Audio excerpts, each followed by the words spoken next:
ఈ నగరం అంతా తామర పువ్వు ఆకారంలో ఉంటుందంట. మీరెప్పుడైనా విన్నారా? ఈరోజు మనం మాట్లాడుకోపోయేది మదురైలో ఉన్న మీనాక్షి సుందరేశ్వర ఆలయం. ఇది అన్ని టెంపుల్స్లా కాదు, దీనికి ఒక ప్రత్యేకత ఉంది. అదేంటంటే ఈ గుడిలో అమ్మవారికి ఎక్కువ ప్రాధాన్యత.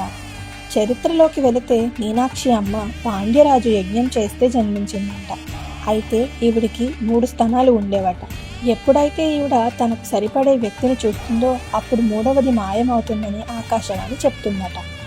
కాలక్రమేణా ఈవిడ లోకాన్నంతటిని జయించి మహదేవుణ్ణి జయించడానికి కైలాసానికి వెళ్ళిందట. ఈవిడ మహదేవుణ్ణి చూడగానే ఆ 3వ స్థనం మాయమైందట. ఇకపోతే ఆ టెంపుల్ ఆర్కిటెక్చర్.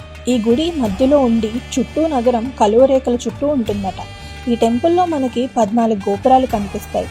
అన్నిటికంటే పొడవైంది సౌత్ టవర్. ఇది సుమారు 170 ఫీట్లు ఉంటుంది. అంతేకాదు ఈ ఆలయంలో ఉన్న 1000 స్తంభాల మండపంలో కొన్ని స్తంభాలను తడితే సంగీత స్వరాలు వినిపిస్తాయట.